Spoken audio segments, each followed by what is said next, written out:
Buenas, ¿cómo están? Bienvenidos. Vamos a comenzar la prédica para la Iglesia Bíblica del Camino de Córdoba, Argentina. Estamos contentos de una nueva reunión, de un nuevo domingo, un día de celebración para el cristianismo. El domingo celebramos, recordamos, nos unimos, nos reunimos, podemos disfrutar de estar juntos. Y hoy vamos a retomar el estudio sobre el pasaje sobre el libro de Pedro, sobre la primera carta de Pedro. Así que vamos a ir a 1 Pedro 2.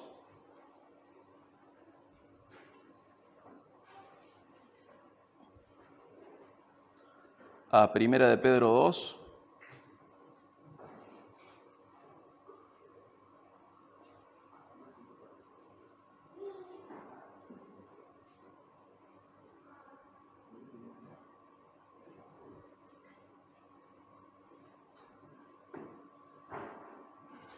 En 1 de Pedro 2, mientras buscamos en nuestras Biblias, recordamos un poco el contexto, ¿sí?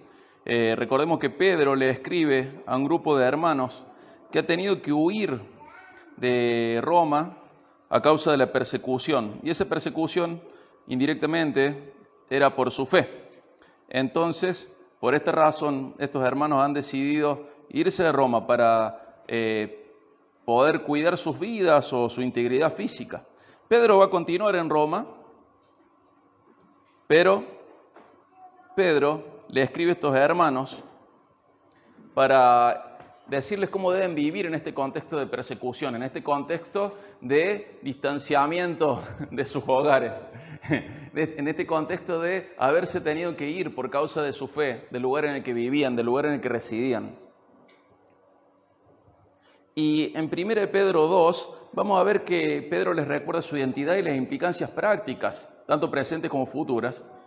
Y en el 2.11 al 3.9 podemos ver cómo Pedro habla de la relación entre los cristianos y el mundo que los rodea, ¿sí? Va a hablar de los vecinos, del gobierno, de los amos o empleadores, de los esposos, de las esposas, incluso dentro de la familia de Dios. Y 1 Pedro 2, 11 al 12 son representativos de lo que va a continuar en la carta. Fíjense 2, 11 y 12. Amados, les ruego como extranjeros y peregrinos que se abstengan de las pasiones carnales que combaten contra el alma. Mantengan entre los gentiles una conducta irreprochable a fin de que en aquello que les calumnian como malhechores, ellos, por razón de las buenas obras de ustedes, al considerarlas, glorifiquen a Dios en el día de la visitación. Estos pasajes son representativos de lo que va a seguir hasta el 3.9. ¿Por qué le dice esto a aquellos que los acusan como malhechores? Porque cuando Roma arden 10 de los 14 barrios de Roma. Y de esos 4 barrios que quedan en pie son mayoritariamente judíos y cristianos. Entonces, Nerón culpó a los cristianos y a los judíos de haber incendiado Roma. Entonces, imagínense que ustedes están en una ciudad y escuchan noticias de otra ciudad. En la otra ciudad se dice que los cristianos han incendiado esa ciudad y ustedes los reciben a los cristianos. Entonces estaba sobre ellos la acusación de ser malhechores, de ser peligrosos civilmente, de ser rebeldes, de ser gente que hacía daño, gente que se expresaba violentamente en las calles, gente que se parece a algunos de los vecinos que a veces tenemos en nuestra queridísima Argentina, pero que destrozaban todo. Entonces esa era la reputación del cristianismo en el contexto en el que estaban.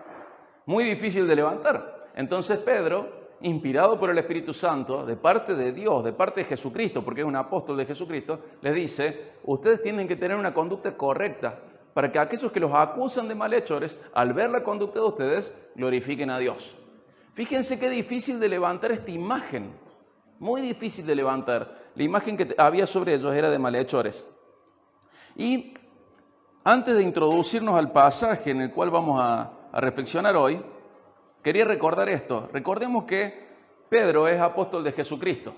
Entonces, como apóstol de Jesucristo, es representante de una manera única e irrepetible de Jesucristo. Los apóstoles tenían la autoridad apostólica, una autoridad delegada por Cristo mismo. Esta autoridad apostólica no se repitió, no se va a repetir, y fueron ellos, los seleccionados por Cristo mismo, los que son llamados apóstoles bíblicos. Estos apóstoles, no apóstoles de iglesias enviados por iglesias, sino apóstoles de Jesucristo, son ellos. ¿Por qué es importante recordar esto?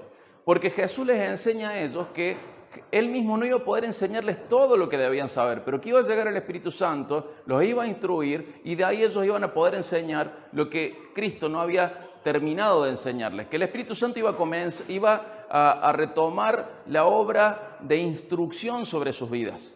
Y ellos, al recibir esa instrucción divina, iban a enseñarle a la iglesia que estaba fundándose, de la cual procedemos todos, la iglesia de Cristo, somos la iglesia de Cristo. ¿Por qué insisto en esto? Porque Pedro, bíblicamente, no en su accionar, sino en su revelación doctrinal, tiene la misma autoridad que Cristo, ¿sí? Lo que está enseñando nosotros al leer Pedro, en un nivel de autoridad, tenemos que recordar que estamos leyendo lo que Cristo quería que nosotros supiéramos. Pedro tiene la autoridad de Cristo en este sentido porque es un delegado de Él, es un apóstol de Él, es un enviado, un representante de Él, de un nivel único y también irrepetible.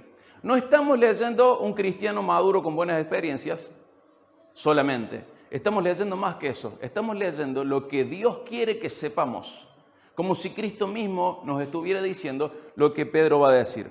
Por un lado quiero recordar eso, que escuchamos a Jesús a través de sus apóstoles, los apóstoles bíblicos, y que la manera en la que respondemos a los apóstoles bíblicos refleja la manera en la que respondemos a Jesús mismo, ¿sí?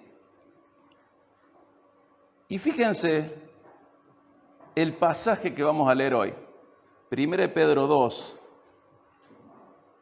18 al 25. Y les voy a hacer algunas confesiones con respecto a este pasaje, confesiones personales. 1 Pedro 2, 18 al 25.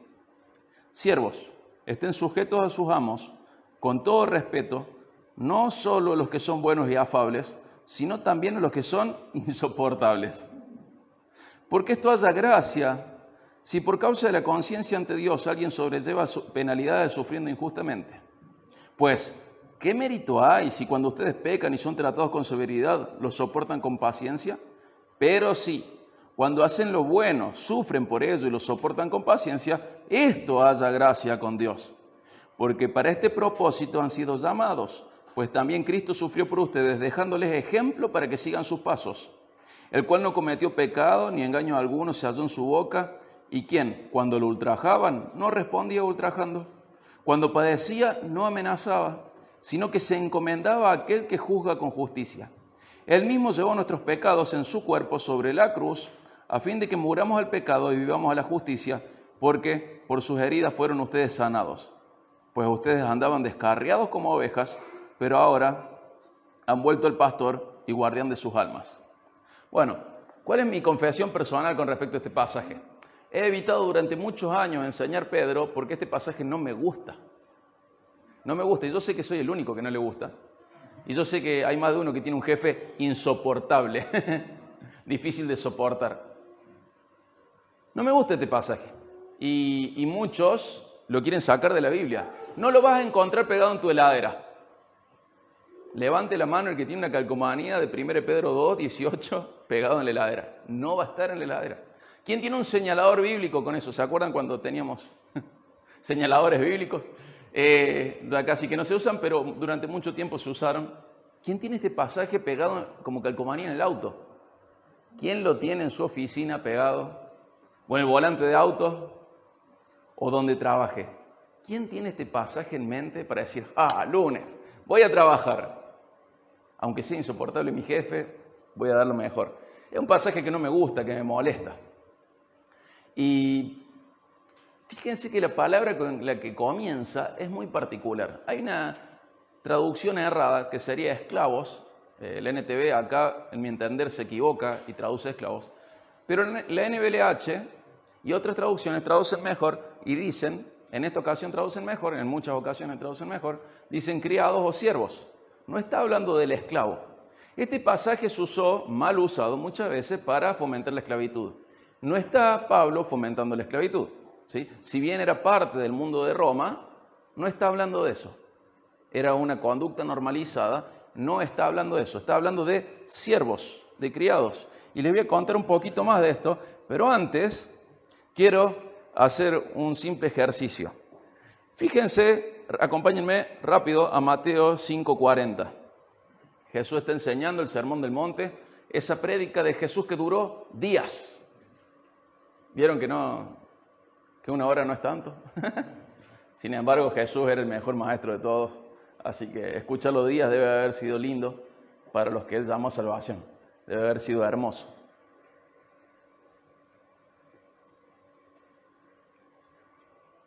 Fíjense, Mateo 5:40 dice, al que quiera ponerte pleito y quitarte la túnica, déjale también la capa. ¿Qué es lo que podemos hacer con este pasaje? Podemos hacer dos cosas. Una es hacer una hermenéutica, una interpretación errada y decir, esto no tiene nada que ver conmigo. ¿Por qué? ¿Alguno de ustedes tiene túnica o capa? No tengo nada que obedecer en el pasaje. Porque ninguno de nosotros, creo, que tiene túnica y capa. No sé si alguno andará con túnica y capa por ahí. Pero esta es una manera de entender la Biblia errada, que dice, mira, no tiene nada que ver conmigo, era otro contexto y listo. Sin embargo, hay un principio espiritual detrás de lo que acabamos de leer. Y cuando leemos lo de Pedro, podríamos hacer lo mismo. Levante la mano el que es criado o siervo. No somos criados o siervos. Levante la mano el que es esclavo. No somos esclavos. Entonces podríamos decir, qué bueno, este pasaje no tiene nada que ver con nosotros, entonces yo no tengo que soportar esos jefes insoportables y obedecerlos de la mejor manera. Pero eso sería un error. Entonces, un error que tenemos que evitar es pensar que no tiene aplicación para nuestras vidas, que no tiene nada que ver con nosotros. Otro error que tenemos que evitar es no querer predicarlo porque es incómodo de escuchar. ¿Quién se levantó hoy con ganas de escuchar lo que acabamos de leer? Nadie. Te arruiné el lunes, te arruiné la vida al leerte este pasaje. Tenés que bancarte a tu jefe de la mejor manera, aunque tu jefe sea insoportable, difícil de soportar. Otra traducción dice cruel, de trato áspero, dice otra traducción. Dice, tenés que sujetarte con todo respeto a ese jefe, aunque sea insoportable. O sea, tenés que soportarlo, con respeto, aunque sea insoportable. Fíjense qué paradoja. Soportarlo con respeto, aunque sea insoportable. Qué loco lo que está diciendo. Y nadie se levanta con ganas de escuchar este hermoso versículo. Pero ¿qué pasa? El Señor en la Gran Comisión que nos dijo, enseñen todos mis mandamientos y enseñen a guardarlos. Entonces tenemos que leerlo, tenemos que aprenderlo, tratar de vivirlo y enseñarlo. Porque forma parte de la Gran Comisión. Jesús en Mateo 18, en Mateo 28, 19 y 20 dice, vayan y hagan discípulos a todas las naciones, ¿recuerdan? Bautícenlos, pero también el 20 dice, enseñándoles a guardar todo lo que he mandado. Entonces esto forma parte de eso. O como en Hechos 20, 27, Pablo dice que él enseñó todo el consejo, toda la instrucción de Dios. Y esto forma parte de la instrucción de Dios para su pueblo. Entonces volvamos a 1 de Pedro 2, 18, a leer este pasaje que no nos gusta, que está en el top 10 de los pasajes que no nos gustan, a menos que seas un jefe insoportable. Si sos un jefe insoportable, este es tu pasaje para pegar en el AE. Pero, hablando en serio, fíjense qué pasaje complejo. Dice, siervos, estén sujetos a sus amos, con todo respeto, no solo los que son buenos y afables, sino también a los que son insoportables. Y acá está la acción del pasaje. Estén sujetos a sus amos con todo respeto. Y habla a un determinado grupo de personas, a los siervos. No son esclavos. Los siervos en el mundo romano son personas que trabajaban en una casa por un determinado tiempo. Generalmente trabajaban en esa casa hasta cumplir los 30 años. Los siervos ejercían algún oficio o profesión o brindaban algún tipo de servicio en particular. Dice criados porque eran, como diríamos nosotros, cama adentro, vivían en la casa de su amo. Y ahí incluso muchos formaban familia. Entonces, había siervos que eran maestros, como los maestros particulares nuestros, vivían adentro de la casa del amo. Había contadores que eran siervos, o sea, siervos contadores, siervos médicos, siervos capitanes de barcos, siervos capataces, siervos secretarios, siervos domésticos. Según el poder de esa persona, tenía determinada cantidad de siervos. Y si vos eras siervo de un gran señor, vos eras alguien de estatus social bueno, porque decía, yo soy siervo de aquel. Nosotros solo lo podemos trasladar a Dios a eso, ¿verdad? Pero esto es algo para aprender también de la cultura que ellos tenían. De que ellos, imagínense en el mundo de ellos, que tu estatus social estaba ligado a ser o amo o a ser siervo de un amo muy poderoso. Y nosotros somos siervos del amo más poderoso y amable y espectacular de toda la historia. Pero más allá de todo el universo, pero más allá de eso, lo que sucedía generalmente es que había un contrato generalmente voluntario entre señores y siervos por un tiempo determinado. Y luego, incluso por ahorros o por buena conducta, ese siervo podía llegar a ser ciudadano romano. Entonces fíjense las ventajas terrenales que tenía ser un buen siervo. Podías ahorrar y luego, recordemos que estas personas eran extranjeros, tenían sobre ellos la acusación, la etiqueta de ser malhechores, incendiarios, asesinos. Dice, siervos, sujétense con todo respeto a todos los jefes, incluso los insoportables. Y eso podía traer luego la libertad, porque habían ahorrado y luego seramos ellos. Había siervos que tenían esclavos, seguían siendo siervos, pero tenían esclavos. Había siervos que lograban su libertad progresivamente o del todo, o ahorraban y ya eran esos amos y contrataban siervos y ya tenían su oficio. Entonces, supongamos que eran herreros y tenían un siervo que era su contador, o era el médico de la familia, o era el maestro de sus hijos. No es la idea de esclavitud que conocemos nosotros de los últimos 2 siglos, sino que una idea diferente, es lo más parecido en su mundo, es lo más parecido a nuestro tema de empleado-empleador. No es igual, pero es lo más parecido. Y sin llegar a ser esclavitud, tiene muchos rasgos, en particular con la relación que hay entre empleados y empleadores en la actualidad. Y recordemos que estamos hablando de palabras de Pedro, que tiene la autoridad de Cristo. Y dice, siervos, sujétense en todo, obedezcan a sus amos terrenales, incluso los insoportables. Y podemos decir, bueno, Pedro le escribió solo a estos hermanos porque ellos tenían esa etiqueta sobre ellos, entonces era solo para ellos. Pero fíjense, vamos a ver, o les voy a comentar, les voy a leer yo, Efesios 6:5, siervos, de nuevo, no esclavos, siervos, obedezcan a sus amos en la tierra con temor y temblor, con la sinceridad de su corazón, como a Cristo. Fíjense qué interesante, en Efesios 6:5 dice, obedezcan a sus amos como a Cristo.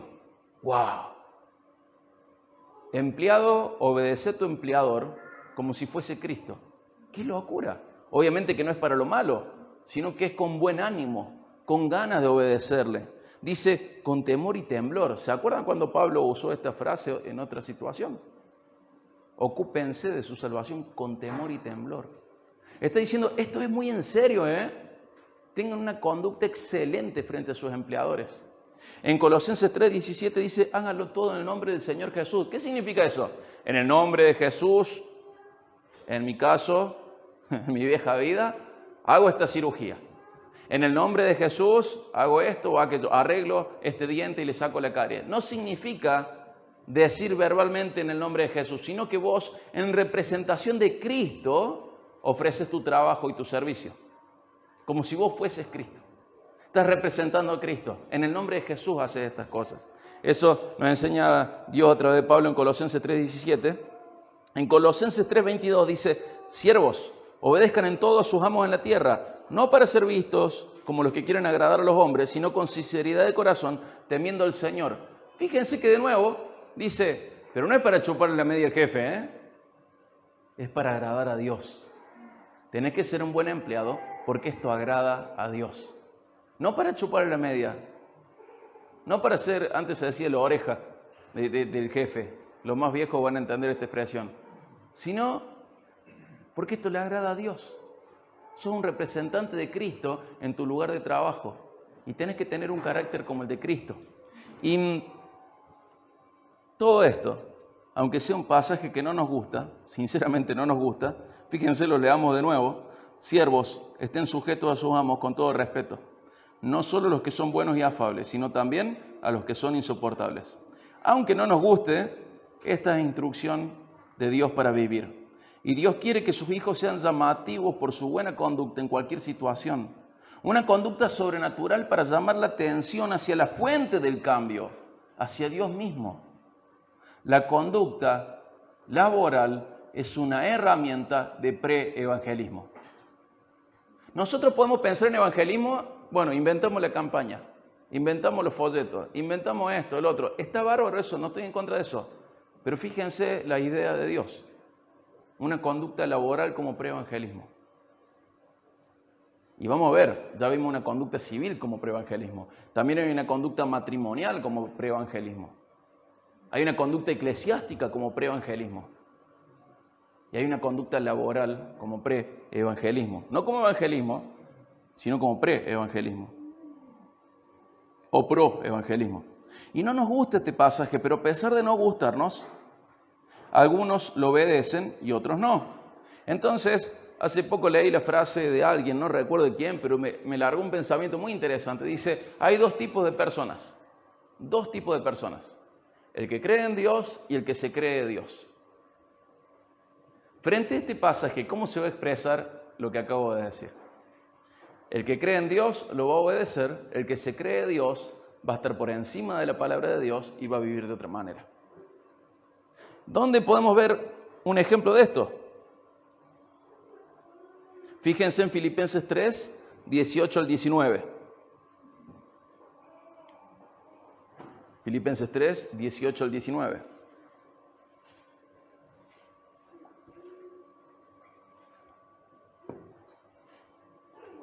Filipenses 3, 18 al 19.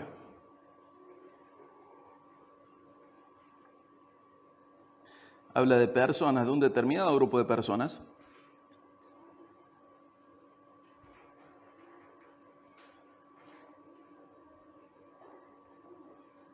Dice, porque muchos, está hablando de gente que está en la iglesia, porque muchos andan como les he dicho muchas veces, y ahora se lo digo aún llorando, que son enemigos de la cruz de Cristo, cuyo fin es perdición, cuyo Dios es su apetito y cuya gloria está en su vergüenza, los cuales piensan solo en las cosas terrenales. Este es el perfil, es parte del perfil de la persona que se cree Dios. Si no te crees Dios, obedece a Dios. Pero si vos te crees Dios, ¿cómo vas a andar? Enemigo de la cruz y tu Dios es tu apetito. Entonces yo busqué, porque cuando era chico al leer este pasaje decía, claro, esto es para los gorditos. Es para los gorditos, pero para los flaquitos también. Es para todos.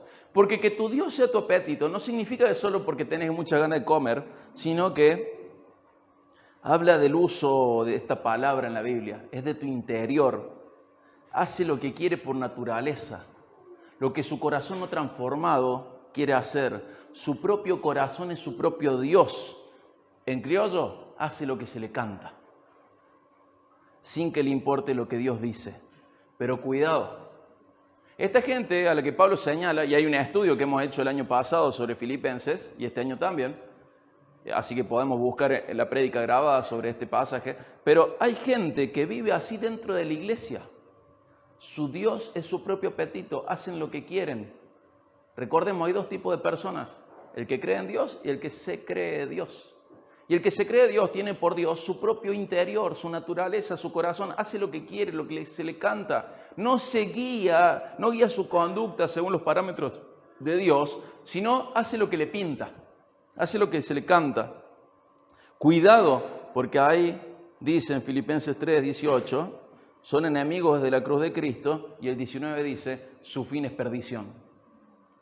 O sea que puede estar en la iglesia, dice Pablo que son muchos, sin embargo, su fin es la perdición. Básicamente podríamos decir, mira, ¿para qué te hace mala sangre jugando el cristiano? Ándate al mundo de una vez o rendite a los pies de Cristo. Pero hay mucha gente que está en la iglesia cuyo fin es la perdición. ¿Por qué? Porque son enemigos de la cruz de Cristo.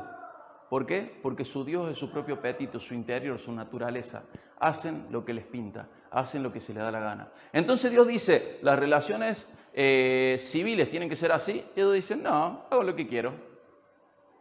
¿Respeta tu autoridad? No se me canta.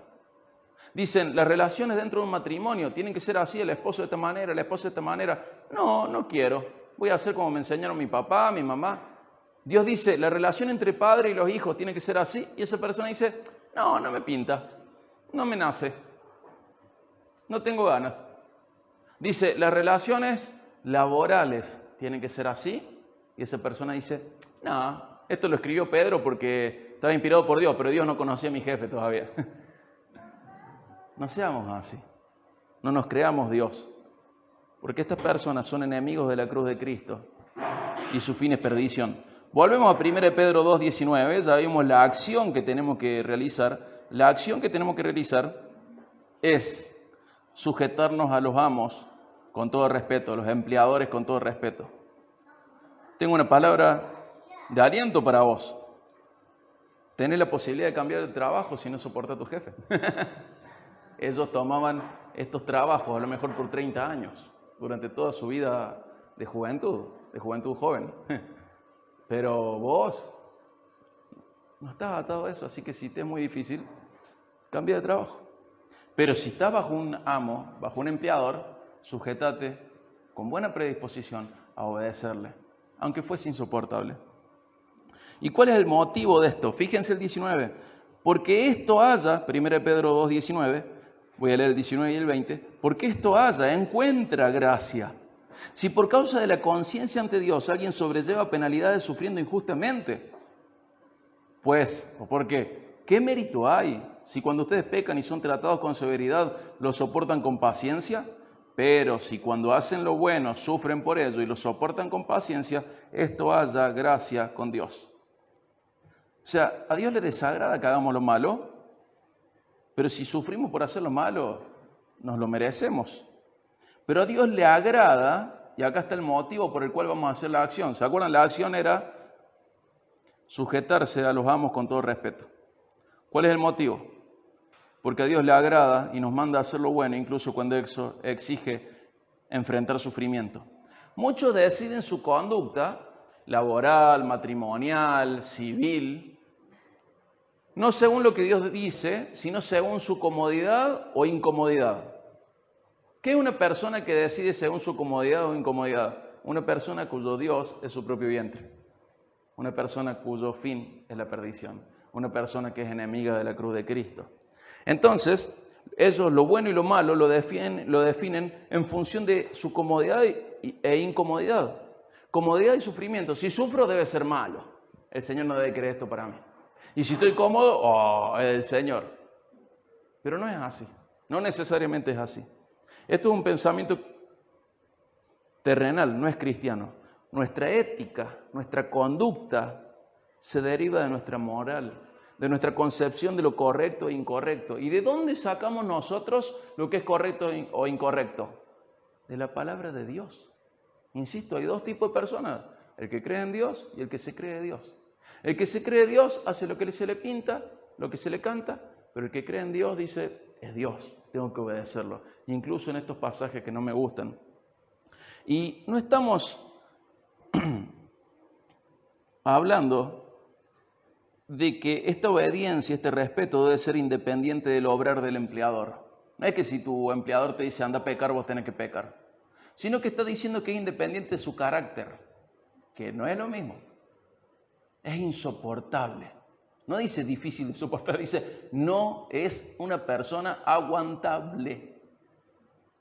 ¿Y qué dice Dios? Bueno, vos sos cristiano, bueno, ¿no te crees Dios? ¿Crees que yo soy Dios? Dios te dice, sujétate con todo respeto a esa persona, aunque sea insoportable. A través de Pedro, Dios manda a los cristianos a tener una conducta llamativa de sujeción laboral, independientemente del carácter del empleador. Dios no nos manda a obedecer lo malo, sino tener un carácter bien predispuesto, obediente, incluso frente a jefes insoportables. Y nosotros tenemos la gran ventaja con respecto a estos hermanos del pasado, en que si no nos gusta un trabajo podemos buscar otro. Pero si vos estás en relación de dependencia, si vos tenés un empleador sobre vos, este pasaje se aplica a tu vida. Sujétate con todo respeto a esa persona, recordando que representas a Cristo en ese lugar de trabajo, lo haces en el nombre del Señor y Dios te dice que te sujetes con respeto y sinceridad, como si fuese Cristo. Que Pablo en otro momento en Colosenses 3 que dice, vos lo haces como siendo Cristo, o sea, representando a Cristo, pero también lo haces como si el otro fuese Cristo. En Efesios repite esta idea. Tenés que tratar a tu amo como tratarías a Cristo, aunque fuese insoportable, aunque no fuese Cristo. ¿Qué es lo que Dios quiere enseñarnos con esto? Que la conducta cristiana está definida por Él. Y no tenemos que andar preguntando, ¿no? Un pensamiento que repito muchas veces. ¿Qué le gustará a Dios? Yo soy un desastre para los regalos. Nunca sé qué le va a gustar el resto. Me cuesta mucho regalar. Es como que ese chip faltó en mi cabeza. Y soy retonto para elegir regalos. Qué bueno es para mí saber que con Dios no tengo que andar adivinando. No es como los dioses paganos. A ver, ando por acá a ver si le gusta y si no le gusta me va a tirar un rayo, entonces me corrijo y ando por acá. Ah, no me tiró el rayo. Ah, esto le gusta. No es así la vida cristiana. Dios nos dejó un mapa, un manual de instrucciones y dice, miren, esto es lo que quiero que ustedes sigan. ¿Sos empleado? Bueno, esta es la conducta que quiero que tengas. Lo tenés en Efesios 5, lo tenés en Colosenses 3, lo tenés en 1 Pedro 2. Esta es la conducta que tenés que tener como empleado. Pero Señor, ¿quién te crees que sos para decirme qué hacer? ¿Te crees que sos Dios? Sí, de eso se trata el cristianismo, reconocerlo a Él como Dios y nosotros dejar de ser nuestros propios dioses. Que nuestro apetito, nuestro interior, nuestra naturaleza no sea nuestro Dios, no sea nuestro Señor, sino que Él sea nuestro Señor. Eso es el cristianismo, en parte. Reconocerlo a Él como Señor, el que manda, y dejar de ser nosotros lo que decimos, lo que hay que hacer, lo que está bien y lo que está mal. Entonces, si estamos empleados, nuestra conducta debe ser ejemplar en lo bueno, más allá del carácter del empleador, ¿sí? Y entonces vimos la acción. ¿Cuál era la acción? Sujetarse a los amos con todo respeto, aunque fuesen insoportables. El motivo, porque a Dios le agrada que tengamos una conducta así llamativa. Ese es el motivo más particular. Pero hay un motivo general de la sujeción que Dios nos enseña a través de Pedro. ¿Cuál es el motivo general de la sujeción?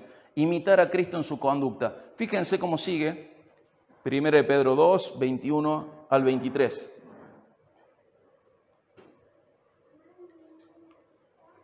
Y acá tenemos el motivo general. Porque para este propósito han sido llamados. Córtame acá la prédica. ¿Cómo que me salvaste para tener una conducta que no me gusta tener frente al mundo? ¿Cómo que me salvaste? ¿No era porque te sentías solo en el cielo, Dios? ¿No era que estabas armando tu equipo y yo pintaba para 9? Entonces, yo lo quiero, Diego, porque si no, el mundo se pierde. No, determinantemente no, absolutamente no. Uno de los propósitos de la salvación nuestra es que nuestro carácter llame la atención sobre la fuente de esa transformación, ese transformador de carácter que es Dios. Dice, para este propósito han sido llamados, para tener una conducta de servicio, de humildad, de respeto, una conducta como la de Cristo. Por eso nos hacemos llamar y nos han llamado cristianos. Jesús soportó solo los buenos, soportó los malos, porque no hay bueno ni aún uno, y Él los soportó. Y hemos sido llamados para replicar el carácter de Jesús incluso en esto. Entonces sigue el pasaje, pues también, lo voy a leer desde el 21, del principio entonces, porque para este propósito han sido llamados, pues también Cristo sufrió por ustedes, dejándoles ejemplo para que sigan sus pasos, el cual no cometió pecado, ni engaño alguno se halló en su boca, y quien cuando lo ultrajaban no respondía ultrajando, cuando padecía no amenazaba, sino que encomendaba a aquel que juzga con justicia. ¿Qué tenés que hacer con tu jefe insoportable? Respetarlo y sujetarte. Y si hay injusticia, ¿qué tenés que hacer? Ya vas a ver con la RT. Ya vas a ver con el abogado. No, ¿qué dice? Encomendar tu causa ¿a quién? A Dios. Como hizo Jesús. Y nosotros estamos para replicar su conducta. Ahora te hago una pregunta. ¿Esto es lo que se enseña en los púlpitos? Qué triste es cuando alguien viene y dice, che, ¿podés orar por mí? Porque hice un juicio laboral. Eso es una conducta del mundo. ¿Qué nos dice Pablo en Romanos 12? No imiten las conductas y las costumbres del mundo. Déjense transformar por la palabra de Dios. Orar por estas cosas es prácticamente como orar para que el profesor no te descubra cuando vos te macheteas en la escuela. O como le oran al Gauchito Gil o a San la Muerte, para que los policías no te maten o no te descubran. La conducta cristiana es una conducta que no es conflictiva laboralmente, que está dispuesta a ceder. ¿Por qué? Porque imitamos a Cristo. No somos los Avengers de los trabajos, no somos los vengadores. Ya va a ver mi jefe cuando venga Cristo en gloria. Señor, ponlo en la lista 1. Cuando vos vuelvas, bueno, empieza por Armagedón, pero después el toque, pásate por este lado y visita a mi jefe porque no lo banco más. Dice, tenés que imitar la conducta de Cristo, el cual soportó, ¿qué soportó? Insultos, golpes, la humillación de ser el creador sometido a su creación. ¿Vos crees que entre tu jefe y vos hay más diferencia entre María y José y Jesús? ¿Sabes cuántas veces María y José se deben haber equivocado? Estamos hablando de Jesús, Dios encarnado, perfecto, y María y José no eran Dios. Eran imperfectos, eran papá como nosotros. María era, seguro que fue la mujer más excelente, o creo eso, de la tierra, pero era caída. El Señor la salvó, pero era una mujer. Y Jesús, ya vas a ver. Imagínate Jesús pensando en María, diciendo, pensar que mis ojos vieron su embrión. Y le tengo que obedecer, me manda a hacer las compras y tengo que ir. Y mis hermanos me acusan injustamente de algo que no hice y le tengo que bancar. Y cuando María leía Proverbios decía, la vara sirve para la corrección del muchacho, y pensaba que Jesús había pecado, pensaba que Jesús le había desobedecido, o lo que sea. María y José se deben haber equivocado un montón de veces. ¿Y cuál fue la conducta de Jesús? Ya vas a ver cuando me bajé la cruz. Papá, mamá son los primeros. ¿Cuál fue la conducta de Jesús hasta el último momento? Padre, perdónalos, no saben lo que hacen. Y aguantó todo. ¿Y a quién encomendó su causa? A la ART, al abogado de juicio laboral. ¿A quién encomendó su causa? A Dios. Entonces, hermanos queridos y amados, esta es la instrucción para un trabajador, para un empleado. Y es la instrucción de Cristo. Estamos leyendo a alguien delegado por Cristo. Es la instrucción de Dios para tu vida. Así tiene que ser un empleado cristiano. Y no tenés que imitar las conductas y costumbres del mundo, como nos dice Romanos 12. No lo tenés que hacer eso, sino dejar transformar tu mente. ¿Y cómo se transforma tu mente? Entendiendo que no sos Dios y que Él es Dios y que manda y dice las cosas son así. El cristiano debe ser el mejor de los empleados y el menos conflictivo. El más obediente, el más sincero y saber que está representando a Dios cuando trabaja y por otro lado tiene que trabajar como si trabajase para Cristo mismo.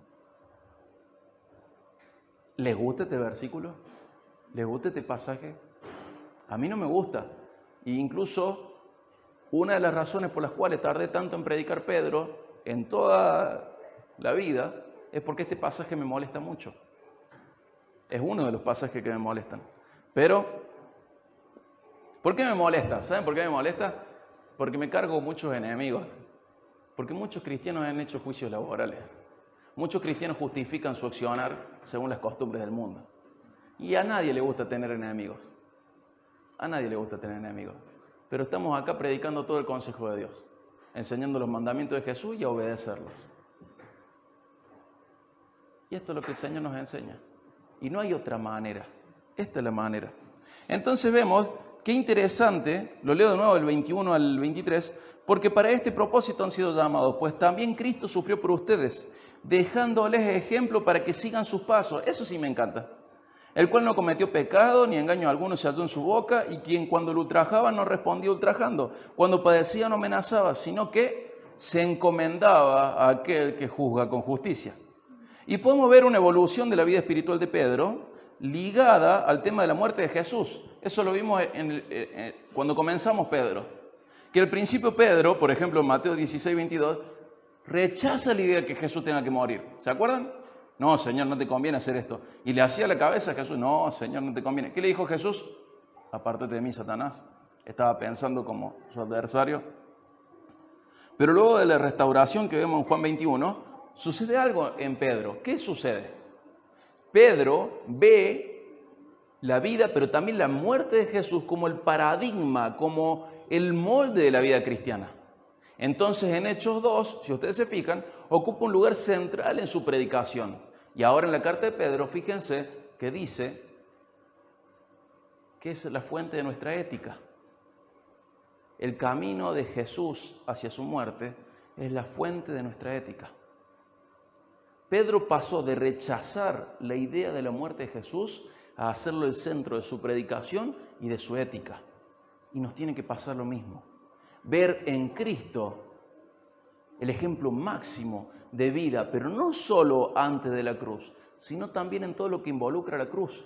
Incluso lo hemos estudiado cuando estudiamos Filipenses, ¿se acuerdan de Filipenses 2.5? Hagan ustedes este mismo sentir que hubo también en Cristo Jesús, el cual, y ahí comienza a hablar de cómo Jesús humilló hasta lo máximo. Pero el 5 dice, tengan ustedes el mismo sentir que tuvo Jesús. Y habla prácticamente de la pasión, lo que decimos pasión, el tiempo en el cual su ministerio terrenal acaba y comienza la parte de previa a su crucifixión y su crucifixión. Pero entonces Pedro nos enseña que la muerte de Jesús y lo previo es nuestro ejemplo de vida. Parece algo exagerado, ¿no? Decía, pero la muerte de Jesús es tu ejemplo de vida. Parece medio exagerado, pero acompáñame a Lucas 9:23 y vamos a ver si Pedro está exagerando o si es algo que ya Jesús nos había spoileado. Spoileado. En mi Span English, spoileado, adelantado. Vimos un adelanto en Lucas 9:23. Imagínense estar en este contexto y que Jesús les hable, le dice, bueno, a todos les decía, si alguien quiere seguirme, ¿qué? Niéguese a sí mismo, tome su cruz cada día y sígame. Fíjense que Jesús dijo lo mismo que Pedro está desarrollando. Negarse a sí mismo, tomar su cruz y seguirle. ¿Cuándo? Cada día. Y esto involucra la vida laboral. El cristianismo no es un camino de autorrealización, sino un camino de autonegación. ¿Cómo nos negamos? Abandonando el egocentrismo y no solo el egoísmo, que no es lo mismo. Necesitamos abandonar el egocentrismo también, no solo el egoísmo. No puedes ser tu propio Dios. Si Dios es Dios en tu vida, Él es el rey, Él está en el trono y Él te dice cómo tenés que ser un empleado. Y si vos sos tu Dios, vos sos un empleado como a vos se te pinta. Pero no son lo mismo. Tenés que, si vos querés seguir a Jesús, négate a vos mismo. Toma tu cruz cada día y seguirle. Me gusta una frase de Stott que dice, primero hemos de amar a Dios, luego hemos de amar a nuestros semejantes como a nosotros mismos. Así que el orden de Dios es Dios, los demás y yo. El pecado es la inversión de ese orden. Primero nos colocamos nosotros, después a nuestros semejantes y luego a Dios en algún rincón. Fíjense qué claridad esto con lo que dice. Dice, mira, el orden de Dios es esto. Primero Dios, luego los demás y luego yo. ¿Y qué hace el pecado? Justamente invertir ese orden. Primero yo, luego los demás y al final Dios. Tu agenda está marcada por una de estas dos corrientes. Tu pensar está marcado por una de estas dos cosas. Tu vida laboral está marcada por una de estas dos cosas. Si está primero Dios, luego los demás y después vos, si esta es tu filosofía de vida, es una filosofía de vida cristiana. Primero Dios, luego los demás y luego vos. Entonces vas a poder sujetarte con respeto a tu empleador. Porque primero está Dios y Dios te dice, esto me gusta, esto haya gracia delante de mis ojos. Luego están los demás, que involucra a tu empleador y a tu empleador le gusta tener un buen empleado. Y luego estás vos, que estás trabajando para ganarte la vida. Pero si tenés una filosofía de conducta no cristiana, primero vas a estar vos. ¿Quién se cree este para decirme las cosas que me dice o para darme las órdenes que me da o tratarme como me trata? Es insoportable. Luego están los demás. Si no me ve, no trabajo, me hago el tonto, le robo robándole tiempo o le robo de alguna manera, soy un mal empleado. Y luego está Dios. Bueno, no me importa lo que Dios diga con respecto a la vida laboral, pero sobre la vida laboral Dios ha hablado y es extremadamente clara. Y la muerte de Jesús y sus etapas previas son una parte fundamental del paradigma de vida cristiano, son el molde en el que debemos encajar. Me gusta muchísimo cómo dice ahí, ¿vieron? Dejándole ejemplo para que sigan sus pasos. La muerte de Jesús son el molde, la muerte de Jesús y sus etapas previas son una parte fundamental del paradigma de vida cristiano. Son el molde en el que debemos encajar, las pisadas sobre las que debemos caminar. Y acá, para terminar el capítulo, Pedro hace una digresión, mete algo entre paréntesis. Fíjense el 24 al 25. Él mismo llevó nuestros pecados en su cuerpo sobre la cruz, a fin de que, podemos decir de otra manera, con el propósito de que muramos al pecado y vivamos a la justicia, porque por sus heridas fueron ustedes sanados, pues ustedes andaban descarriados como ovejas, pero ahora han vuelto el pastor y guardián de sus almas. Entonces la obra completa de Jesús tiene este propósito también, de que nosotros muramos al pecado, a esa vida en la cual hacemos lo que se nos pinta por naturaleza, y tenemos que vivir para lo correcto, para la justicia, para lo correcto según los parámetros bíblicos. Fuimos sanados del pecado, fuimos liberados de sus consecuencias eternas. Y dice, pues ustedes andaban descarriados como ovejas, hacían lo que se les cantaba, pero ahora han vuelto al pastor y guardián de sus almas. Vivíamos sin saber cómo hacerlo, sin saber cuál era el camino correcto, pero ahora estamos en el diseño original, guiados por el pastor y guardián de nuestras almas. Cristo compró un pueblo y a este pueblo le da forma, le da un camino en el cual andar. Y esta forma está relacionada a la identidad especial de ese pueblo y se expresa en un carácter, en una conducta especial. Vamos abandonando el pecado, pero al mismo tiempo vamos obteniendo una conducta correcta frente a Dios. Toda relación social de un cristiano debe estar marcada por el deseo de hacer la voluntad de Dios. ¿Cuál es la voluntad de Dios? Abandonar el pecado y tener una conducta moralmente correcta según sus parámetros. Si perdemos de vista Lucas 9:23, si alguien quiere seguir a Jesús, niéguese a sí mismo, tome su cruz cada día y sígale. Si perdemos de vista eso, ¿a quién nos parecemos? Al mundo. Y perdemos nuestra identidad. Esto es para todos los días. Si nosotros perdemos nuestra identidad, perdemos nuestra función en la tierra. Jesús en Mateo 5, 43 y 44 dijo, ustedes han oído, ¿se acuerdan? Amarás a tu prójimo y odiarás a tu enemigo. Pero yo les digo, amen a sus enemigos y oren por los que los persiguen. ¿Cuánto más por tu jefe? Amalo y ora por él. Si por tu enemigo Dios dice que lo tenés que amar y orar, ¿cuánto más por tu jefe? Además, luego Jesús ahí en Mateo 5 sigue hablando y dice, ¿qué mérito tienen si ustedes aman a sus amigos y odian a sus enemigos? Eso es lo que hacen hasta los paganos, los gentiles. Pero ustedes son un pueblo diferente. Un pueblo que tiene una conducta diferente porque tiene una identidad diferente. Una identidad especial. Son los hijos de Dios. Y los hijos de Dios tienen una manera de ser empleados que los hijos del mundo y del diablo no tienen. Sujetos a la autoridad laboral, aunque es insoportable, aunque sea insoportable. Somos un pueblo diferente. Esa diferencia nace de ser hijos y se expresa en un carácter diferente. Y este mundo necesita conocer a Dios. Y una de las herramientas que Dios usa para ser conocido, escúchame bien, una de las herramientas que Dios usa para ser conocido, según lo que acabamos de leer, una de las herramientas que Dios usa para ser conocido es tu carácter laboral. Es tu manera de ser empleado. Una de las herramientas que Dios usa para ser conocido es tu manera de ser empleado, de tratar a tu empleador. Sos libre, puedes cambiar de trabajo. Pero mientras seas empleado o cuando sos empleado, quiero que sepas que Dios manda que te sujetes a tu empleador con todo respeto. De manera muy seria. Representando a Cristo y como si Él fuese Cristo. No para pecar, pero sí para ser el más obediente, el mejor trabajador, el mejor empleado. Dios manda esto. Y la gente que no quiere aceptar esto, es natural que no lo queramos aceptar. Pero hay que tener cuidado, porque generalmente el que no acepta la palabra de Dios es aquel cuyo Dios es su propio apetito, su propio vientre, sus propias ganas, su propio corazón. Y el fin de esas personas es perdición. No son salvos, aunque sean muchos y estén dentro de las iglesias. ¿Por qué le tenía miedo a predicar este pasaje? Porque no me gusta y seguro que a vos no te gustó. Pero ¿qué es lo lindo de este pasaje? Que Dios nos ha dado una herramienta preevangelística acá que es tu conducta, tu carácter laboral, y que no tengo que andar adivinando qué es lo que le gusta a Dios. Él me dio un ejemplo. Y me lo da en palabras, pero Jesús me lo dio en hechos, para que sigamos en sus pisadas. Entonces, hermano, hoy te exhorto a vivir como Dios merece que vivamos y a darle gloria a Dios por ser tan claro.